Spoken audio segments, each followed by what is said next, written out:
I must admit, from a professional perspective, I tend not to think too much about the traditional model, which was of, you know, producing a record through a major label, buying a CD, which, you know, as I was growing up was how I used to consume music.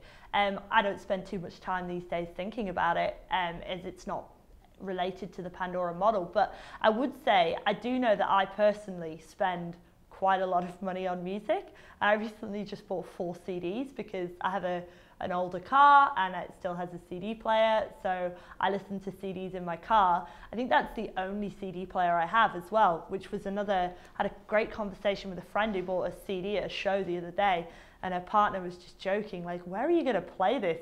We don't have a stereo with a CD player.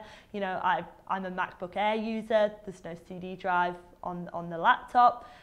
So my car is really the only place that I have a CD player.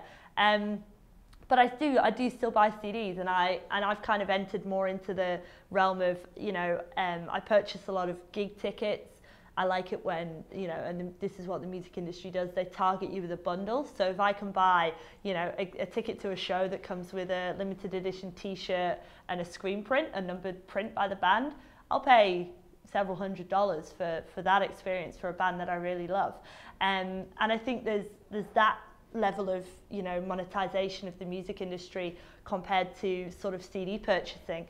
I would say there's almost no such thing as a typical Pandora user. So I know I've expressed to people before that I do still spend quite a lot of money on CDs for my car and also tickets, but I've had the response from some people that, you know, they have a 13 or a 14-year-old child who has no concept of paying for anything.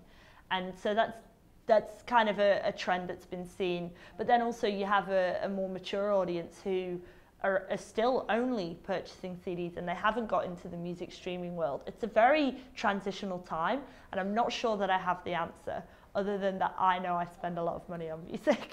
I don't think, so I have an Android phone, and I get a link to buy a track on Amazon as an MP3 if I want to go purchase a track. I don't believe the iTunes link is set up yet on iOS, but it is in the US. So speaking about the US example, you know, giving people the ability when they hear a song to then go through and purchase it is an important part of, it's an extra feature that we see as an almost must-have for the industry, the licensing bodies, you know, the ability to, you know, get a taste of the music on Pandora as an internet radio experience. But then once you've had it, to be able to seamlessly go through and purchase it is, you know, very important. And I think it's important for the artists. I mean, a friend of mine, Alison, who works for us occasionally, she was trialing Pandora on her phone, and she came into me the next day and said, oh, I downloaded it and I've been trying it. She's like, I bought 2 albums this morning. She was like, I made a station for the Naked and the Famous, and now I've bought 2 albums of bands that I hadn't heard of, that I didn't know. And I was like, oh, well, that's the experience we want. We want people to hear it and go, this is amazing. But she was like, yeah, but now you're just costing me a lot of money. And I was like, well, if you enjoyed it, that's what you should go and do. Go and buy those albums. And, you know, she actually had to come out of the Pandora app, go into the iTunes store and buy them separately, because this was a year ago and that relationship didn't exist directly. And so I think the really keen consumers will make that journey themselves. But yeah, the ability to have them click through and buy the track they want from Pandora is very important.